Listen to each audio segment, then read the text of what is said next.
Welcome back to the SP Streamer podcast, part of the Fantrax and FantraxHQ.com family. Doug Ishikawa, as always, alongside my co-host, Mr. Michael Simeone. Michael, what's up? How's it going, man? Not bad. I was telling you I got my first shot today, so I feel like I have a knife in my arm. But besides that, I'm doing good. I'm glad that you're doing well. You know, when you're healthy and happy, I'm healthy and happy. There was no build-up today, no big, long intro to you. Are you okay with that? Last time you yelled at me. With that. Okay. Last time I said, you know me. Yeah, I'm like, first pitch, Florida, Michael Simeone. Don't do that ever again. So, you know what? I'm not going to build you up anymore. I'm just going to keep you right where you need to be. Yeah, okay, good. Well, you can follow me on Twitter at CoachyNish, and you can follow Michael at SP Streamer. Those that are joining in on the live stream, welcome on in. Thanks for being here with us. We have a fantastic guest with us tonight, who we will get to in just a brief moment, but we have to give a quick shout out to SP Streamer Nation, baby. We love you and we side hug you. We fell last night to the juggernaut that is the Sleeper in the Bus podcast. Paul Spoyer, Justin Mason, and Jason Collette are all class acts. They're wonderful analysts, writers, and podcasters. We're just thankful to everyone who supported us, voted for us, maybe have listened in a time or two. We truly appreciate you, and many thanks to Chris from @BaseballPods for bringing the whole community together once again to get to know so many new baseball podcasts that are coming out of the woodwork here. It's fantastic. It's a great community to be involved in, and we are so happy to be a part of it. On with us last episode, we had the pleasure to hang out with two of the best when it comes to best ball drafts and strategy with Brian Seymour and Derek Rhodes. We discussed the difference between the NFC BB10s and the Fantrax platforms and how Brian and Derek refused to share that knowledge with the rest of us before we all drafted together. Cheaters, I tell you. We also had the chance to get into bench construction as well as the wonderful tools that Derek Rhodes created with the injury dashboards. Go make sure to check out that episode if you're thinking of getting into any best ball related drafts. Brian and Derek are two geniuses in that format. Overall, great guys. And, you know, we were happy that they graced us with their expertise. And speaking of expertise, we have one of the premier analysts and hosts with us tonight. Our guest tonight is, and I will never, ever dispute this, even though I'm put in the same sentence with him sometimes, and I'm flattered, but it's not true. He's the best host in all the fantasy community. He's written for RotorWire, The Athletic, and hosts a slew of massively popular podcasts, such as the FSWA award-winning Rates and Barrels. You've heard him on Fantasy in 15 and also the Fantasy Baseball podcast. You might have seen him with Eno Saris a couple days ago at First Pitch Florida, or read his top 300 hitters and top 200 pitcher rankings on The Athletic.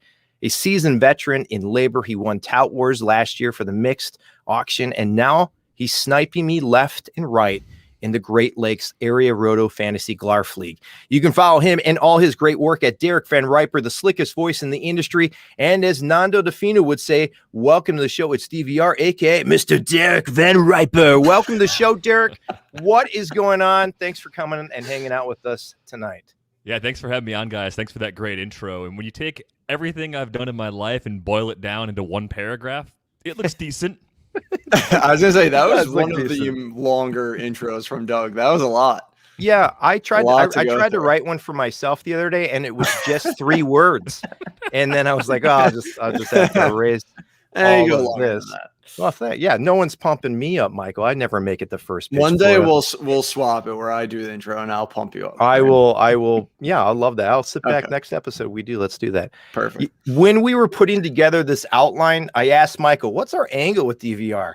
What's the theme of tonight's show? And I got 2 answers. I got burning questions and clearing the air. And I went with none of those, as I thought it was more of like a smorgasbord of topics that we have on the docket tonight. So this is no regular buffet because we have DVR here. So we're going to fancy it up Vegas style. We're going to head over to that buffet. We're going to bring on the crab and the lobster. Derek, what's your go-to at the buffet there in Vegas? Wow. Last time I had a buffet in Vegas, I was probably working with RotoWire. It was during an all-star break trip. We have an annual group outing there. It's a great way to kind of get some rest in mid-season before plowing through the second half of baseball and getting into football. I think my main thing is the omelet bar, which is, pretty good on every buffet. But I love a good omelet made just for me. They always have fancy cheeses in Vegas too. Always get the bacon, the ham, every breakfast meat possible. Usually sausage jammed in there too. So that's kind of my starting point. That's my base. But if you time it right in Vegas, you go around 11 o'clock when you start, everything switches to lunch on a good buffet.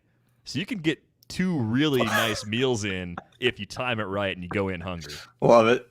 Well, that's what we're going to do then. We're going to start off our first item. We're going to load our plates up omelet style. Okay, that's the first topic of the evening. It's something that you always want more of. And we're going to dive into innings tonight a little bit at the top show. With the short season, we're going to get right into it. With the short season, innings are up in the air for starting pitchers. How are you evaluating this? How did you put together your top 200 starting pitchers there? Did that come into play at all? Yeah, I thought about the impact of the shortened season, and I think the main thing that I was considering was for guys that haven't got to 180 plus before, how are we going to evaluate them? Guys that were maybe throwing 100 to 120 innings between minor league stops or upper levels of the minors in the big leagues prior to 2020, they needed that next progression up to be full workload starters. Did they still get enough work at the alternate site in the 2 spring trainings, throwing on the side, plus the game action or plus fall instructs? Did they get enough to go through what they needed to go through to take the next step this year? And I think we're going to see a drop in innings league-wide because we're going to see more innings or more injuries than ever before. So innings-wise, I'm not really dropping any one type of pitcher. I'm sort of just expecting less from everybody, including the workhorses. I think there's a chance the workhorses come in the 175 range instead of the 200-plus range. We saw a trend heading in that direction even prior to the shortened season. So I think last season there was I think it was a little over 30 pitchers, I think, reached 180 or something like that. Do you see, how many would you see hitting around 180 or more this season? Any? Yeah, I think we'll still see some. I think if you said how many are going to get to 200 and you said over under 3.5, I might even take the over on 3.5 to 200. It's not going to be a way over situation. But, yeah. Fewer than 30. If it was 30 back in 2019, maybe it's 20 or 25. I mean, I think we might be underestimating how much player training on an individual level has evolved. I think we have to have a little bit of faith in facilities like Driveline and the various gas stations that some teams have, gas camps that they use to get players ready, and trust that the science behind that is going to help pitchers be prepared for the season and generally come close to their normal workloads. I think some of this is also going to be management trying to be a little more mindful of overworking guys and taking some gaps in the schedule, maybe skipping guys who ordinarily wouldn't have been skipped had things progressed normally. So, sorry, Doug. I know you mentioned real quick before about the young guys. So does that mean that you're favoring the veterans a little more? I think so. I mean, I think of the young guys I like, they tend to be outside the top 100 overall, ADP-wise. So that Julio Urias, Jesus Luzardo, Sixto Sanchez group, I think at that range in a draft, you can afford to get less than a full workload anyway. We see that, I think, every year with guys in the 1 to 150 range. I think even if you think of someone who's really old and always limited by injuries like Rich Hill, like late peak Rich Hill in the last few years, he would kind of fall into that 150 range in his best years. And you knew you weren't getting a full season from him when you drafted him, but you were going to get something close to ace-type ratios over the innings that he did provide. So I think if you get down far enough, you can start to go ahead and take those young pitchers the same way you ordinarily would. Because, again, I do think it's going to impact most of the pool, having teams thinking about innings a little bit differently and how they're going to manage those workloads. Yeah, in that same regard, with the talk of a lot more 6-man rotations, will you decrease the value of the pitchers in those rotations? Do some of those arms start to move down in your rankings there? Not too much. I mean, I think there's a few teams that maybe are better suited to stick with it than others. I think the Angels, if health allows them to, will stick with a 6-man rotation in part because of Ohtani. But even the Ohtani rules sound like they're going to be different this year. They might not give him days off both before and after a start. It may only be the day after he starts. So that kind of bumps up his value as a hitter, which is pretty interesting, especially in leagues with daily moves or at least twice weekly moves. But a team like Seattle, because they got a lot of young starters breaking in, maybe they do it all season.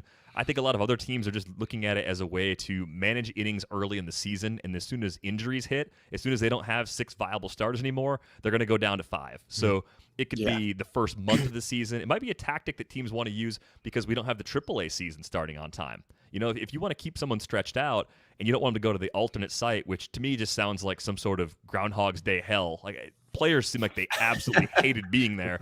And I can totally understand why. The competition isn't there. It's hard to get amped up to go to practice each and every day like that and to just keep working on things over and over. I could see 6-man rotations being very popular in the first month of the season and then dropping off as soon as the ability to option those guys into a AAA rotation is an option in early May. So since we have, these pitchers typically they're most likely not going to pitch as many innings as previous years. I've seen people take, back-to-back elite closers is starting to kind of be a thing in drafts. And meanwhile, that might be because of the landscape and like people just don't even want to have to worry about it. Do you think that maybe it also could benefit people because, the innings difference between relief pitchers and starters now will probably be shrunk compared to previous seasons. So do you think that makes RPs a little more valuable than previous seasons because of that? Yeah, I think especially if you're thinking about the non-closer relievers who might get heavier workloads, the high-leverage guys that could end up starting if needed. I bring up Freddie Peralta unprompted on a daily basis, but guys like that, Alex Reyes, even guys like Michael Kopech and maybe Spencer Howard falls into this as well, where clearly because they're younger guys who throw hard, in Kopech's case, someone who's had a pretty significant arm injury that he's come back from, bringing those guys along slowly and managing their innings with some time in the bullpen before shifting them into the rotation, I think that kind of hits a sweet spot. Those 100-inning guys are going to be very valuable because the threshold to be useful in a 10 or a 12-team mixed league even is going to be lower than it's ever been before in terms of our workload expectations. Are you targeting relief pitchers early? I've been trying to get one out of my top 10 because I feel like if you're chasing 2 closers all season or if you've hurt yourself with ratios, you're just going to run into this problem in June where you have bad ratios, not enough saves, you start taking a lot of chances, and everything can fall apart on you so quickly if you end up in that spot really early in the season. So I'm trying to solidify some saves within the first 10 rounds of a draft. Ideally, for me, like the absolute sweet spot is Ryan Presley. I love where he goes in drafts. I think he's got a lot of job security. He doesn't have elite of the elite skills, right? He's not running a 40% K rate, but he doesn't walk a lot of guys. I don't think he really has a prolonged home run issue or any skills flaw. I don't really see anybody else in that bullpen pushing him for those opportunities. And Houston's good, like it or not. It's still a good team. Even with Framber Valdez down for a while, you replace him with Jake Odorizzi. They're still the best team in the AL West. So I can see Ryan Presley just cruising to 35 saves with great ratios. And, I think he's probably a round or two later than he should be in terms of his current ADP. Let's head back to the buffet bar and get a little into the let's head to lunch then here, fellas, and get into another hotly debated topic, and that's the NLDH or lack thereof. Because who doesn't like a good bunt? When on Twitter the other day when we saw the San Diego Padres, their pitchers up there, I was like tuned in. Besides, it was like Alex Rodriguez and myself were really tuned into that, tweeting it out to everybody and tweeting it out to the masses. So at this point, Derek, we have to assume it's set no DH in the NL, correct? Would you say that is something that, as a fantasy player or even a fan of the game of baseball, that we should all just become accustomed to that right now? Yeah, we should plan for that. I mean, there's probably a remote possibility of a last-minute decision to add the DH back to the NL because I think teams generally want that to happen. I think the players even want that to happen, but they see it as a future bargaining chip for the next CBA. So, it may happen at the very last minute, sort of like the playoff format change for last season, right? I mean, that came up days before the season started. Yeah. So it would be foolish at this point to assume that that's going to happen, even though it's a possibility. So we do our best to ding some players accordingly. Obviously, without the DH in the NL pitchers get a bump back up the board, right? That was something that I think a lot of people struggled to adjust to with their mixed league rankings going to last season, was making sure they lowered NL pitchers, bumping up those ratios and really leveling the playing field between the two pools. I think if you failed to do that, that was a pretty big mistake. Yeah, except for Jacob deGrom. It didn't really phase him. I don't understand the blind thing. Like, if I like owned a team and ran a team, although obviously I'm not like as smart as these people, but I would not let my pitchers bunt. I would just say stand up there and either take a walk or strike out. I don't care what happens. Like I feel like only terrible things happen when anyone bunts almost. Yeah, you can bunt off your face even if you're Max Scherzer. I don't think Max Scherzer is clumsy or uncoordinated or any of those things. I think it's just a byproduct of doing something that has so little payoff. Why would you ever bunt? Doug, I don't know why you like bunting. I really like you. I don't know why you like bunting. It was instilled in me as a little leaguer, and my father was the coach, and he would give me the sign, and I'd be like, no, I'm not going to do it. Actually, I never actually did follow the sign. I just said to him, I forgot what you just said to me, Dad. So I'm not into bunting as much as you might think. But who are 3 hitters that you think that this could really affect in the season that we should kind of keep on our radar? There's one team in the NL especially that really threw defense out the window at the corner infield and corner outfield spots. It's the Washington Nationals. I mean, they were built for the DH to be there in 2021. Mm-hmm. So I think the guy that it might actually hurt the most is Josh Bell. And I like the setup for him going to DC. I think it's a pretty big park upgrade. Eno had a good piece, I think, going into 2019 about Nationals Park being a little more hitter-friendly than a lot of previous park indices had led us to believe. It's always hot and humid there in the summer, so the ball carries pretty well when the weather heats up. But you look at a guy like Bell, and it's like he could hit 25 or 30 home runs again if he's an everyday player. But they brought in Ryan Zimmerman again. I kind of forgot about Zimmerman opting out. I just figured he was going to retire. He's back there on the bench. Yep. They've got a few other infielders kind of creating a logjam. Like if Carter Kieboom hits, it's a big if, then there's a crowd with Starlin Castro and Luis Garcia also looking for playing time. I assume Kieboom's going to be the guy that loses out of that for what it's worth. But I just think Bell and Zimmerman alone, if you don't have a DH spot there, that could be more of a platoon than we were expecting. It could be Bell getting the big side of the platoon and Zimmerman getting the small side, but that's less than you were hoping for if you were drafting Josh Bell a month ago, especially. So he's one of the guys that kind of stands out to me as maybe someone that people aren't dinging playing time-wise, who definitely stands to lose a bit not having a DH in the NL. Austin Riley is a guy that I'm a little worried about, and I say this like 72 hours after getting him in the NL labor auction. I mean, in a 12-team NL-only league for $12, $13, sure, it's fine. If he gets 350 or 400 plate appearances, he could still be good enough to break even for me. But in a mixed league, if you have Marcell Ozuna playing in left field, now you've got Riley and Johan Camargo just going straight up, battling for playing time. And if Riley goes into a prolonged slump, maybe the Braves want to get a better glove in there. Camargo starts stealing a little bit of Riley's playing time. With the DH, those guys could have coexisted a little bit more in that Atlanta lineup. And then the Mets, too. I don't know if they just can't help themselves adding too many position players. It might be 2 guys that actually get impacted. J.D. Davis is probably the guy who's most vulnerable because he's a bad defender. Dominic Smith, though, could be a little bit impacted by this, too, because you got Jonathan Villar in that infield. You got a crowded outfield with a couple guys that can actually play all 3 spots really well. Like Kevin Pillar signing there just messes things up because Brandon Nimmo gets on base. He could shift to a corner. Conforto's obviously going to play. So Dom Smith could end up losing out as a result of this, too. So really, I'm giving you 4 because I think those 3 teams were building more to have that DH available, and having the rug sort of pulled out from under them, I'm sure is very frustrating from their perspective. Yeah, I feel like it's almost as if, some people were thinking the DH was going to come back and were pretty confident in it because of what these teams were doing, because they were making, their rosters were so crowded. It's like they must know something that we don't know. Like there must be a DH coming, but we haven't seen it yet. And it's funny you mentioned the Mets because I'm a Mets fan, and I feel like the way they're building their team is almost like they're basically saying we'll out hit you and outscore you into like the 7th inning, and then we'll just bring in all these defensive replacements and hopefully we hold the lead almost. They're making a lot of weird decisions. And it's kind of frustrating, but I guess you can't really hate on building depth either. No, their depth chart more closely resembles Los Angeles or San Diego than a typical Mets depth chart. So as a Mets fan, you've got to be thrilled about that.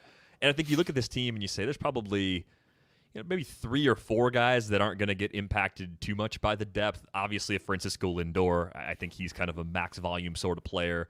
Pete Alonso should be a max volume player, barring something really unforeseen with his production. James McCann should play a ton. I mean, Tomas Nido is a nice defensive catcher, but James McCann should get 115 or 120 starts. And Conforto, I mean, he's too good of a hitter to sit him down. So at least they've got 4 guys that play a ton, and Jeff McNeil's probably not far behind those guys because of his versatility. He'll play everywhere. Yeah. Well, shoot, because I just drafted Austin Riley in the Glarf League, and I knew the whole league was super quiet, and I was like, I was like excited, and now DVR is bursting that bubble for me. If you're just tuning in on the live stream right now, or you're just tuning in 20 minutes into the audio format for whatever reason, we're with Derek VanRiper from The Athletic. We've discussed some innings and the NLDH. We're going to move on to the last dessert portion of this evening and talk through some platoons here. It seems like teams are seeing, what the Rays have done with platoons and depth and are completely replicating it. So you have teams with crowded outfield like your Brewers. They just signed Jackie Bradley Jr. and crowded teams like we've just discussed with the Mets. How do you go about finding clarity for playing time with these teams, and how does that impact how you go about drafting some of these players in those positions? Cost is everything, because I think if we look at a crowded depth chart like Toronto and start to figure out who could get squeezed there, and I come to Teoscar Hernandez and say, like, as good as he's been in the last 2 seasons, he's not a good defender.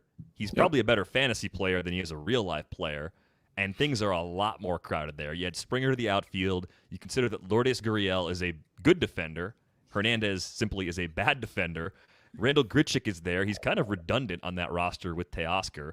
The DH spot is pretty crowded because Rowdy Tellez, as a lefty, has shown enough to earn at least a share of that playing time, if not the large side of platoon. And you can't play Rowdy at first because Vlad's playing first. The infield's packed because you added Marcus Semien. So I look at a crowded situation like that and say, okay, the price is just way too high on Teoscar Hernandez. Even if you believe in the skills, and I generally believe that he can run a 30% K rate and hit it for a typical 240, 250 with 25 plus homers in that role, that's not that exciting to me because the counting stats might lag. I think that's where the problem really starts to creep in. You start to lose runs, you start to lose RBIs, and as much as we know those categories are important, I just think that's one of our collective blind spots sometimes, is realizing that without maximum playing time, you start to fall behind really in those 2 categories together. So I think if you compare that to a situation like, let's use the Brewers as an example,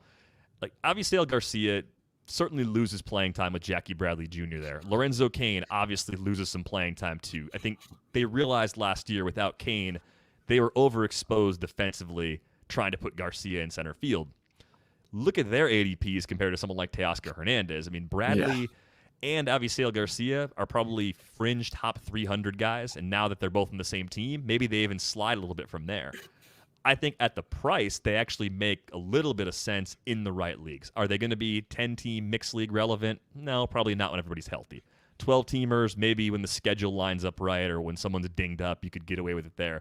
But in a 15-team league, when you're looking for that 5th or 6th outfielder, I actually think those guys play enough to be actually undervalued. So it really depends on what the market is doing and how many paths these guys actually have to get on the field. We're talking about 3 guys really sharing 2 spots. Yelich, he gets a day off like every 3 weeks or so to rest his back, but not enough to really factor that into the playing time for the rest of that group. So hopefully, does that answer? Is that like a logical way to think about it? Does that even answer the question? But like, no, definitely. I was actually going to ask you because I'm really curious because I have probably too many Garcia shares. I was going to ask you, who do you think gets the most playing time out of him, Cain, and Jackie Bradley Jr.? If you had to guess. If I had to guess. Or who would you be taking of the 3? I would take Avi Garcia first, barely. I would take Bradley second. I would take Cain third now. I mean, Cain's old. He's getting up there. He opted out of last season. I think protecting him makes him more efficient on a per plate appearance basis. So maybe in an NL only league, if the price comes down enough, you end up with all three of those guys because you got to start 5 outfielders in a 12-team NL only league. There's enough playing time for that fourth outfielder to often be a pretty valuable player. But in mixed leagues especially, I guess Kane's the guy that I'm really backing away from as a result of that Bradley signing. So do you like touch these situations at all when it comes to drafting, or do you just completely like, I mean, I guess kind of what you said, it depends where they're going in the cost, but do you tend to stay away from this and just go with guys that you know have sure playing time? Like, I guess more so later in the draft. I definitely don't avoid them entirely. I mean, if I can find someone who doesn't have that competition for playing time, I'll go that direction instead. I guess one way to frame it would be if you're looking at Jackie Bradley Jr. versus Harrison Bader right now. The edge probably goes to Bader, even though I think Bradley's a better player because Harrison Bader's path to every single day playing time is open right now. Bradley's is not. If we get the NLDH, of course that changes. If Kane gets hurt for a stretch and goes on the IL to start the season, sure, it changes and you want Bradley over Bader, during that window at least. But if you're just thinking about start to finish for the whole season, I think you have to look at someone like Bader as being slightly more valuable just because of that volume ceiling being higher. Man, before we move on to our last segment here, were you looking at my roster in the Glarf League that we're currently drafting in? Because, man, I drafted both Hernandez as well as Austin Riley. And I wish that we had this podcast before we started drafting now. I think the Blue Jays manager actually came out saying Grichuk's definitely going to be the center fielder, I think he said too, which just makes me – I've been so scared of Hernandez, and especially where he's going.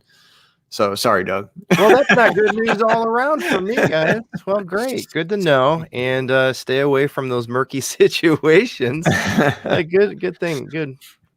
Everybody really happy about that. Is there anything that we missed from that smorgasbord of topics that we kind of detailed on before we move on to the world famous last segment of the night here, Michael?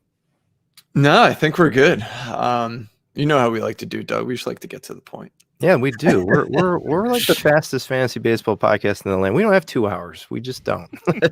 Derek, we have an ancient and storied tradition here on the SP Streamer podcast. These are 5 of the hardest hitting, life-changing questions that have ever been thought up of 5 minutes before we all took the air here.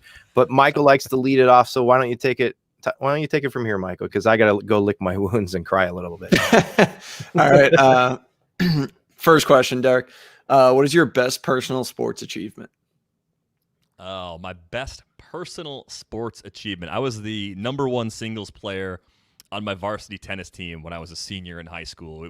Our team wasn't very good, but I was debatably the best player on a bad team. Well, that's good. I'll take that. Works. All right, second question here. Who takes home the NCAA? I'm skipping around, Michael. So just, follow the document. Who do you think takes home the NCAA tournament?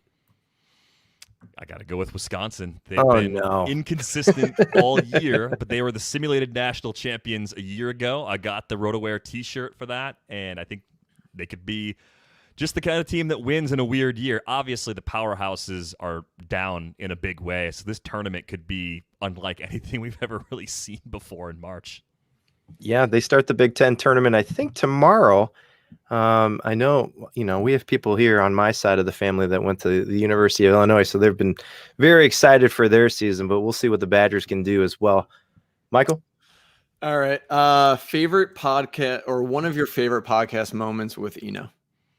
Oh, man, there's so many random moments. Most of them are before we even start recording where it's just absolute insanity. I connect and I start talking to him like, what's going on? What's happening today? And he comes up with something that you can't even imagine this happening in a movie. Like just, hey, my cat woke me up at 3 and I got out of bed and I tripped over the other cat and I fell into a pile of cat puke that was there that I didn't see. And, then I went to the living room and, the dogs were fighting. Like it's just, he lives in a state of chaos. I don't know how he keeps it together as well as he does. Or how about that podcast? I think last week or 2 weeks ago about when he was walking his dog and the thoughts he had. Yeah, his end of days thoughts about surviving if the apocalypse hits. What do you do? He said he wanted to eat his dogs. Yeah, he wanted to eat his dogs early so then he could then eat the dog food food. later. Probably not his proudest moment, but I guess good use of resources. I don't think about my dog like that at all. Like I couldn't do it. Like in the apocalypse scenario, I am holding my dog and we're just like crying until we die. Like that's how it goes down for me. Like I'm not gonna eat my dog. So yeah, that was definitely a surprise. I mean, there's better moment than that though. I feel like you react to it well, though. Like, I feel like if I was on that, I wouldn't even know what to say. I would just be silent. I'm telling you, though, I'm broken in after doing this for about 2 years with him now. Like, I'm just not surprised by things anymore. I actually think maybe my favorite moment was he brought up an old baseball player, I think from the early 1900s, named Oyster Burns on an episode. And it was because Oyster Burns came up in some search that he did. He was just referencing a handful of players that had done something. Oyster Burns did it. I'm like, who's Oyster Burns? So while we're recording, I look it up. Oyster Burns once stabbed one of his teammates for taking a nap in the outfield before a game, which was just ridiculous. He didn't know. Like neither one of us knew that because we'd never heard of Oyster Burns before. And I think I was just in tears reading the Wikipedia page. I was laughing so hard because of this terrible man who played baseball and was out there shivving teammates before a game. That's amazing. That's a deep, dark rabbit hole to go down right there. Keeps it interesting. Yeah, he does. Shoot. Michael and I barely look at each other sometimes. Okay, let's move on. How far do you think that the Brewers go this season? I know you're a big Milwaukee fan there. I think they're good enough to win a World Series. I am not going to call that because that's absolutely absurd. But I think they win a playoff series this year. Do you think Yelich bounces back? I do. I think there was probably a little more going on with his knee that he's never talked about last season. I think he might have been one of those guys that really missed in-game video too, because I think he makes a lot of adjustments. You can kind of see it in how he breaks a pitcher down. A lot of times that second or third time that he sees a guy, that's when he does the most damage. Not atypical of the league as a whole, of course, but it just looked like he was more surprised by things that were happening to him in plate appearances last season than he was at any point when I was watching him 2018 and 2019. Do you think Woodruff can? Do you think there's another level to Woodruff, or you think he's we're seeing what he's basically going to be for the next couple of years? I mean, I think there's a high volume year from Woodruff. It could be this year, especially compared to the field if he avoids injuries and takes the ball 30 plus times. I think he's a good long shot bet for the NL Cy Young. And I know people are going to say he's a stupid Brewers homer. It's like, maybe I am, but he's. No, I agree. I think he's plus 2,500 right now. Like we just have this deal with BetMGM that just started up. So I've been looking at the odds a lot. Plus 2,500 to win the NL Cy Young. I mean, I know that the NL's got plenty of pitchers capable of winning that award, but when you think about where Brandon Woodruff is ranked in the fantasy community, pretty consistently a top 10 starter for a lot of us. I think Eno's got him 4th. I've got him pretty close to that. Wow. I could see it happening. So you're just looking for the opportunity for those long odds to hit. If the Brewers win the NL Central, team context sort of matters. I think Pacoda has them winning the division. So I don't think my optimism is entirely, blue and gold glasses. No, not at all. I love Woodruff. I think he's so good. I have him in my top 10 as well. All right. What is your favorite fast food restaurant? I guess I'd go Culver's because that's the fast food that I grew up with. I went to high school in Wisconsin, went to school at the University of Wisconsin, have lived near Madison every year since then. So I've been in this state for more than 20 years. And between the Butter Burgers and the Buffalo Tenders, I've probably had like 500 meals there in the last 20 years. Kind of embarrassing to think about it in those terms, but everybody loves the fast food that they grew up with, right? If you talk to Jason Collette, it's Whataburger. Sporer is probably the same way. If you grew up on the West Coast, it's In-N-Out Burger. I mean, if you grow up in the Chicago suburbs, Portillo's. We just got a Portillo's, I think about a year ago in Madison, and that's my go-to. If I go to Chicago and I just want a quick drive-through sort of meal, Portillo's is that kind of comforting junk food that I'm looking for. But close to home, it's Culver's. I've never heard of Culver's or Portillo's. Really? Michael, I live in New York. We don't have those here. I don't know. I know it's a pandemic, but let's get out. Let's get outside a little bit. Try some stuff. Okay, Derek, last question. One player that you have a lot of shares of so far this season when you look back at all your drafts. I've got Victor Robles a lot of places. I don't talk about him anymore because I've talked about him too much. I'll talk about him with you guys, of course, because this is my first time on your show. But I think part of the reason I believe in Victor Robles is because there could still be some development with the hit tool. I think if the batting average gets up into that 260, 270 range, the OBP is not going to be bad. If he's 320, 330 in OBP, that might be good enough for him to lead off for that team.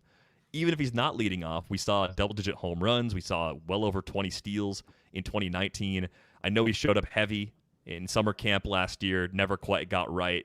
By all accounts, he's fixed that, and they are leading him off quite a bit in spring training. I know a lot of times that's just to get guys more plate appearances, but there's at least a path for him to significantly exceed expectations, especially at his ADP. Everyone's complaining about not having enough speed on the board.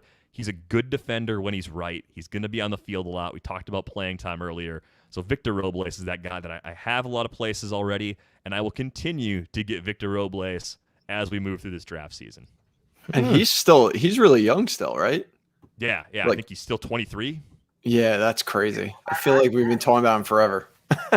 Yeah, and he had 1 year. I mean, he had the knee injury that I think it was the year that Soto debuted. Robles was hurt, among other players. Like, they had 4 guys that had to get hurt for Soto to debut. Like, they didn't realize Juan Soto was going to be that good. Yeah. So I do think with Robles, age to level is something we had to keep in mind too. I always try to be mindful that when a player comes up, doesn't do what we expect him to do right away, sometimes it just takes a little longer. Not everyone comes up and is a superstar immediately. Right. Sorry about that sound. I'm on deck for TGFBI. Sorry. I closed my draft room. I didn't want to get horned while we were on the stream. I know, DVR, you said in the chat for Glarf the other day, what's the worst sounding thing that you can get? The Fantrax sound horn is just I know that we're part of the podcast network, so we have to say that we like it. But man alive, I'd rather take the little ding from the NFBC draft any day. I've done where I've been in like those in a Fantrax draft, and I like picked and left it up in my work computer and forgot, and then and a couple hours later I'll come back up and I don't even know, and then you just hear the horn like blare from my phone, and everyone in my office is just looking at me like, what the hell just happened? No. Oh, well, I should have silenced everything before I came on here, but that's the unprofessional side of here that I've got going on. You know, before we get out of here today, Derek, any final thoughts, plugs, or mentions of what you'll be up to in the future? I'm sure it's going to be pretty heavy here. Yeah, we got a few pieces that I'll be rolling out at The Athletic. It's just part of the draft kit. I'm working on a Rookies of Interest piece that hopefully goes up by the end of the week. I think I bit off a little more than I could chew by saying yes to that particular piece. It's probably going to be like 5,000 words or something ridiculous by the time it's done. Wow. More pods. We're wrapping up our team preview series on fantasy baseball in 15. 3 episodes of Rates and Barrels every week. 2 episodes of the Athletic Fantasy Baseball podcast for now. We go to a 3rd episode of that on Sundays for waivers once the season gets here. So yeah, it's a how many hours of podcasting do you do a week in season?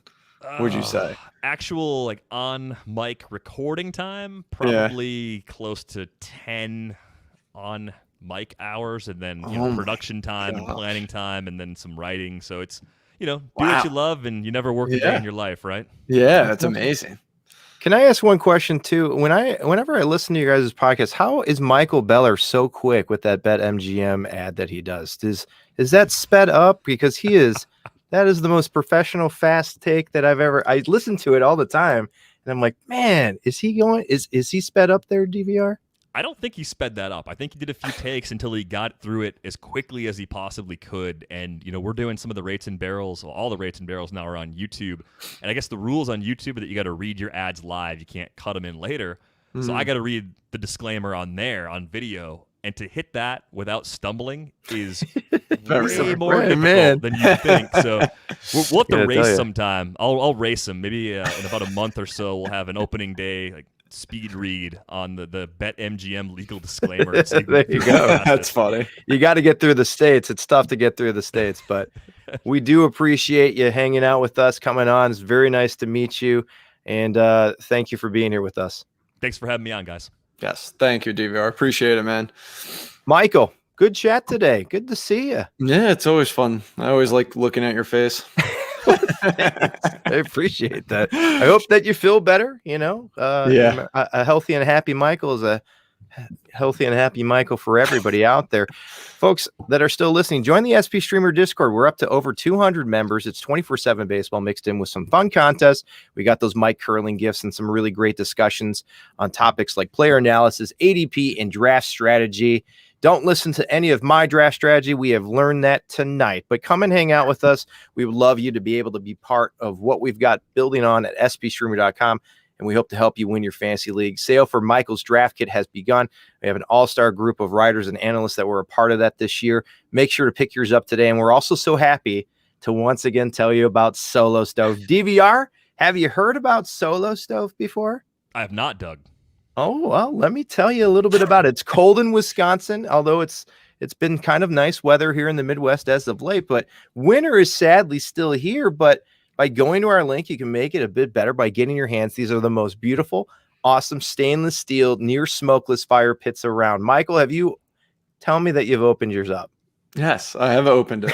Okay, great. I know that you were very excited, and you put out on Twitter that you got a new smoker, but if you could take a picture of your Solo Stove and then put the specific link in it, you're going to get a lot more people out there and excited for that. But you can use the specific SP Streamer link, which we'll provide, and make your backyard toasty warm and fantastic looking, as that's all there is for today's episode of the SP Streamer Fantasy Baseball Podcast. Thanks again for listening, everyone. And as always, if you enjoy this podcast on a platform that allows you to subscribe, share, and review us, we would truly appreciate it. For Derek VanRiper and Michael Simeone, I'm Doug of Chicago. Hope to catch you on in a moment. But in the meantime, take care, stay safe, and we will see you soon. Thanks, DVR.